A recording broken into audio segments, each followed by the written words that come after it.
നമസ്കാരം,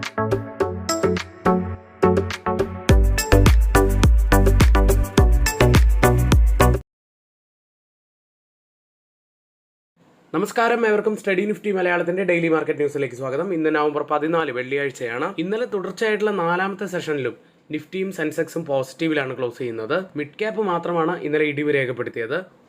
ഇന്ന് ഇന്ത്യൻ വിപണിയെ സംബന്ധിച്ച് വളരെ പ്രധാനപ്പെട്ട ഒരു ദിവസമാണ്.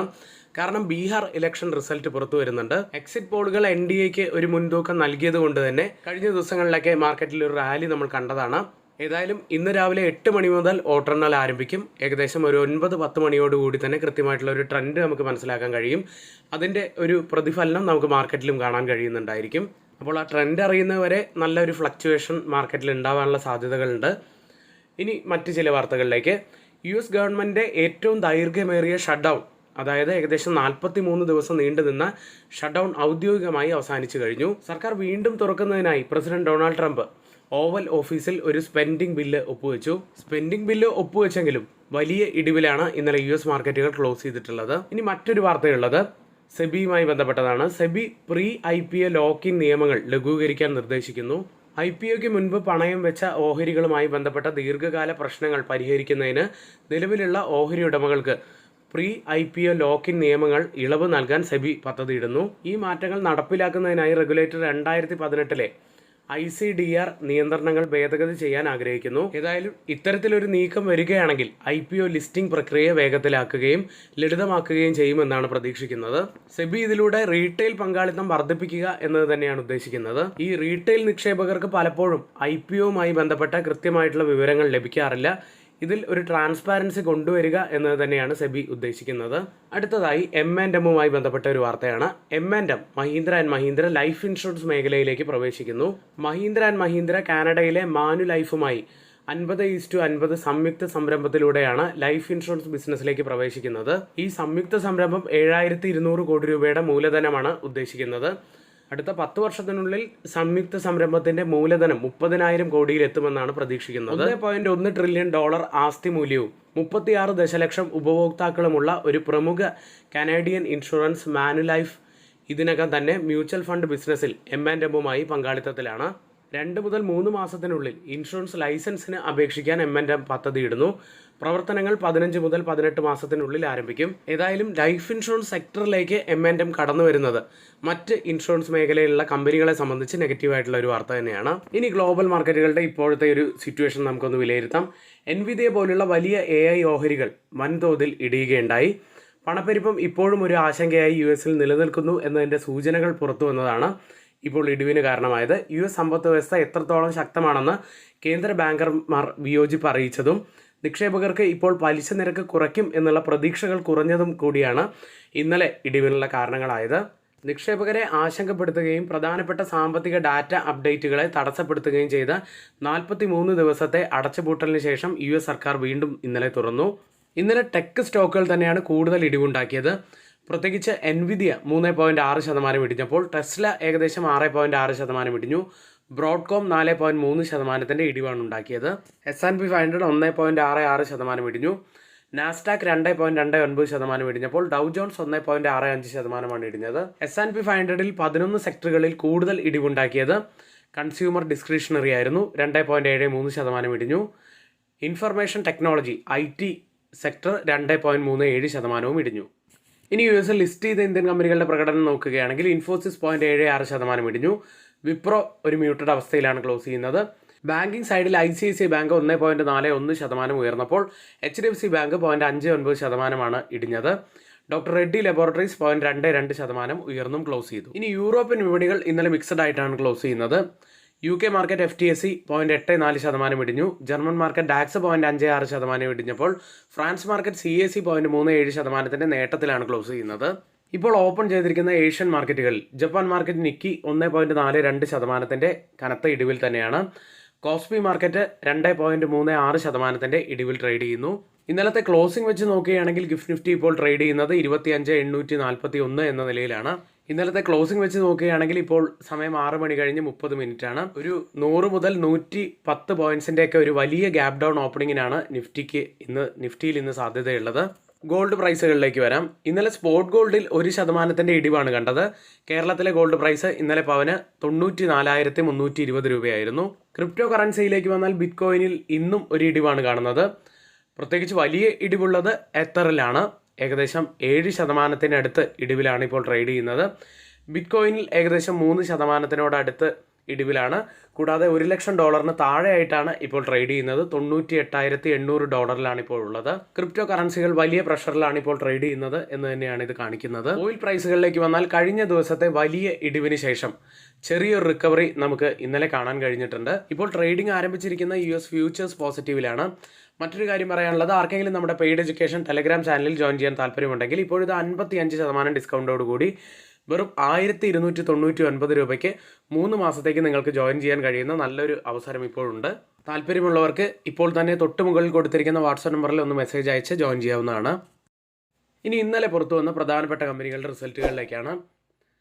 ആദ്യം ടാറ്റ മോട്ടോഴ്സ് കൊമേഴ്ഷ്യൽ വെഹിക്കിൾസ് എന്ന കമ്പനി ലോസ് ആയിട്ട് രേഖപ്പെടുത്തിയിരിക്കുന്നത് 867 കോടി രൂപയാണ്. കഴിഞ്ഞ വർഷം ഇതേ കാലയളവിൽ 498 കോടി രൂപ ലാഭത്തിലായിരുന്നു കമ്പനി ഉണ്ടായിരുന്നത്. റവന്യൂവിൽ 6% വർധനമാണ് രേഖപ്പെടുത്തിയത്. 18,585 കോടി രൂപയിലാണ് റവന്യൂ ഉള്ളത്. അടുത്തായി ഹീറോ മോട്ടോകോർപ്പ് എന്ന കമ്പനിയാണ്. പ്രോഫിറ്റിൽ 15.7% വർധനവ് രേഖപ്പെടുത്തി 1,392.8 കോടി രൂപയിലാണ് പ്രോഫിറ്റ് ഉള്ളത്. റവന്യൂവിൽ 15.9% വർധനവ് വന്നിരിക്കുന്നു. 12,126.4 കോടി രൂപയിലാണ് റവന്യൂ ഉള്ളത്. മറ്റൊരു കമ്പനി LG ഇലക്ട്രോണിക്സ് ഇന്ത്യ എന്ന കമ്പനിയാണ്. നെറ്റ് പ്രോഫിറ്റായി രേഖപ്പെടുത്തിയിരിക്കുന്നത് 389.4 കോടി രൂപയാണ്. അതായത് ഇയർ ഓൺ ഇയറിൽ 27.3% ഇടിവാണ് ഇപ്പോൾ നെറ്റ് പ്രോഫിറ്റിൽ ഉണ്ടായിരിക്കുന്നത്. റവന്യൂവിൽ വെറും 1% വർധനവാണ് ഇയർ ഓൺ ഇയറിൽ രേഖപ്പെടുത്തിയിരിക്കുന്ന 6,174 കോടി രൂപയിലാണ് റവന്യൂ ഉള്ളത്. അടുത്തത് അപ്പോളോ ടയേഴ്സ് എന്ന കമ്പനിയാണ്. പ്രോഫിറ്റിൽ 13.2% ഇടിവ് വന്നിരിക്കുന്നു. 258 കോടി രൂപയിലാണ് പ്രോഫിറ്റ് ഉള്ളത്. റവന്യൂവിൽ 6.1% വർധനവ് വന്നു. മറ്റൊരു കമ്പനി സൊനാറ്റ സോഫ്റ്റ്വെയർ ആണ്. പ്രോഫിറ്റിൽ 12.9% വർധനവ് വന്നു. 120.2 കോടി രൂപയിലാണ് പ്രോഫിറ്റ് ഉള്ളത്. റവന്യൂവിൽ 2.3% ഇടിവും വന്നിരിക്കുന്നു. 2,119.3 കോടി രൂപയിലാണ് റവന്യൂ ഉള്ളത്. അടുത്തത് നാഷണൽ സെക്യൂരിറ്റീസ് ഡെപ്പോസിറ്ററി NSDL എന്ന കമ്പനി. പ്രോഫിറ്റിൽ 14.8% വർധനവ് വന്നു. 110.4 കോടി രൂപയിലാണ് പ്രോഫിറ്റ് ഉള്ളത്. റവന്യൂവിൽ 12.2% വർധനവ് രേഖപ്പെടുത്തി 400 കോടി രൂപയിലാണ് റവന്യൂ ഉള്ളത്. അടുത്ത് PG ഇലക്ട്രോപ്ലാസ്റ്റ് എന്ന കമ്പനി.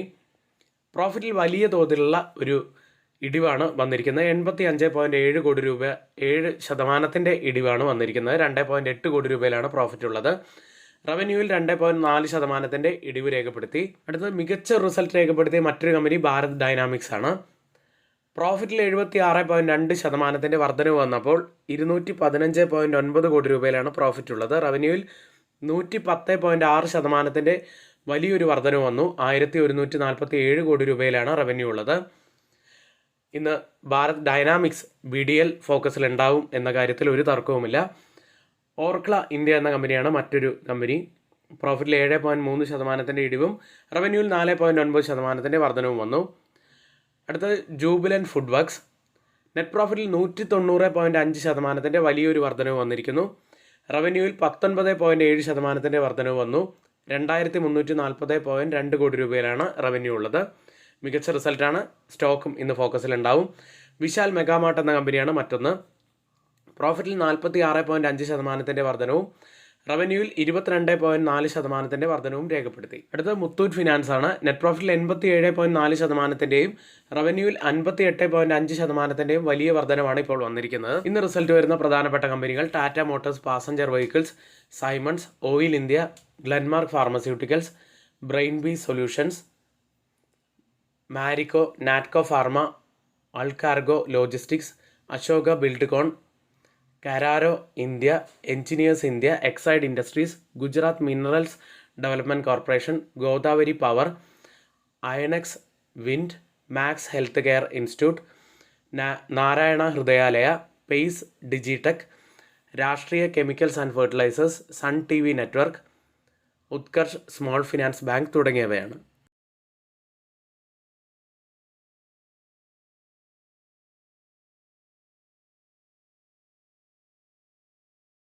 അടുത്തതായി FIDA ആക്ടിവിറ്റിയിലേക്കാണ്. ഇന്നലെ FIS 384 കോടി രൂപയ്ക്ക് മാത്രമാണ് സെല്ല് ചെയ്ത്. DIS ആവട്ടെ 3092 കോടി രൂപയ്ക്ക് ബൈ ചെയ്തു. ഇന്ന് നമ്മൾ നിഫ്റ്റിയിലും ബാങ്ക് നിഫ്റ്റിയിലും ശ്രദ്ധിക്കേണ്ട പ്രധാനപ്പെട്ട കുറച്ച് കാര്യങ്ങളിലേക്കാണ്. 25,879 വെറും 3 പോയിന്റ്സ് മാത്രം ഉയർന്നാണ് നിഫ്റ്റി ഇന്നലെ ക്ലോസ് ചെയ്യുന്നത്. നിഫ്റ്റിയുടെ ഡെയിലി ചാർട്ട് നോക്കുകയാണെങ്കിൽ ഇന്നലെ നല്ല മൂവ്മെൻ്റ് ഒക്കെ ഉണ്ടായെങ്കിലും ഒടുവിൽ ചെറിയ പോസിറ്റിവിറ്റിയിൽ മാത്രമാണ് നിഫ്റ്റി ക്ലോസ് ചെയ്തിട്ടുള്ളത്. കൂടാതെ ഇന്നലെ ഫോം ചെയ്തിരിക്കുന്നത് ഒരു റെഡ് ഡോജി ക്യാൻഡിലാണ്. 26,000 പ്രധാനപ്പെട്ട റെസിസ്റ്റൻസ് ഏരിയ തന്നെയാണ് എന്ന് ഇന്നലെ നമുക്ക് കാണാൻ കഴിഞ്ഞു. കാരണം 26,000 എന്ന ലെവൽ ടച്ച് ചെയ്തതിന് ശേഷമാണ് നിഫ്റ്റിയിൽ ഒരു ഇടിവുണ്ടായത്. അപ്സൈഡിൽ പ്രധാനപ്പെട്ട ഒരു റെസിസ്റ്റൻസ് ഏരിയ ആവാൻ സാധ്യതയുള്ളത് 26,000 മുതൽ 26,100 വരെയുള്ള സോൺ തന്നെയാണ്. ഇന്നലെ നമ്മൾ അത് ഒരു പ്രധാനപ്പെട്ട റെസിസ്റ്റൻസ് ഏരിയയായി ആക്ട് ചെയ്തത് കണ്ടതാണ്. കൂടാതെ നിഫ്റ്റി ഇപ്പോൾ എല്ലാ കീ മൂവിങ് ആവറേജുകൾക്കും മുകളിലായിട്ടാണ് ട്രേഡ് ചെയ്യുന്നത്. പോസിറ്റീവായിട്ടുള്ള കാര്യം തന്നെയാണത്. ഇനി പ്രധാനമായി നോക്കേണ്ടത് 26,000 മുകളിലായിട്ട് ഒരു കംഫർട്ടബിൾ ആയിട്ടുള്ള ഒരു ക്ലോസിംഗ് വെക്കാൻ സാധിക്കുന്നുണ്ടോ എന്ന് തന്നെയാണ്. വീക്ക്ലി ചാർട്ടിൽ ഒരു കപ്പ് ആൻഡ് ഹാൻഡിൽ ബ്രേക്ക് ഔട്ടിനായിട്ടാണ് നമ്മൾ വെയിറ്റ് ചെയ്യുന്നത്. അടുത്തതായി change in open interest data പ്രകാരം കോൾ സൈഡിലും പുട്ട് സൈഡിലും വന്ന വ്യത്യാസങ്ങളാണ്. ആദ്യം 25,900 സ്ട്രൈക്കിൽ 15% വർധനവാണ് പുട്ട് സൈഡിൽ കാണുന്നത്. ലോങ് ബിൽഡപ്പാണ്. കോൾ സൈഡിൽ 35% വർധനവ് കാണാം. ഒരു ഷോർട്ട് ബിൽഡപ്പാണ്. 25,880 സ്ട്രൈക്കിൽ 9% ഇടിവാണ് പുട്ട് സൈഡിൽ കാണുന്നത്. ലോങ് അൺവൈൻഡിങ് ആണ്. കോൾ സൈഡിലും 9% ഇടിവ്, ഒരു ഷോർട്ട് കവറിംഗ് നടക്കുന്നു. 25,980 സ്ട്രൈക്കിൽ 29% വർധനവ് പുട്ട് സൈഡിൽ ലോങ് ബിൽഡപ്പ്. കോൾ സൈഡിൽ 44% വർധനവ്, ഒരു ഷോർട്ട് ബിൽഡപ്പ് കാണാം. ഈ 3 സ്ട്രൈക്കും കമ്പയർ ചെയ്യുമ്പോൾ മാർക്കറ്റിനെ താഴേക്ക് കൊണ്ടുപോകാൻ കഴിവുള്ള കോൾ സെല്ലേഴ്സ് നല്ല ശക്തിയോടെ നിൽക്കുന്നത് 25,900, 950 സ്ട്രൈക്കുകളിലാണെന്ന് കാണാം.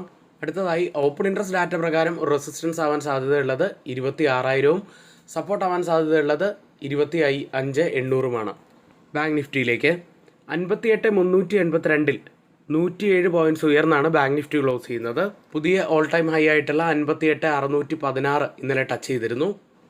ഏതായാലും ഓൾ ടൈം ഹൈ ലെവലിൽ നല്ല സെല്ലിംഗ് പ്രഷർ കാണിക്കുന്നുണ്ട് എന്ന് തന്നെയാണ് ബാങ്ക് നിഫ്റ്റിയും സൂചിപ്പിക്കുന്നത്.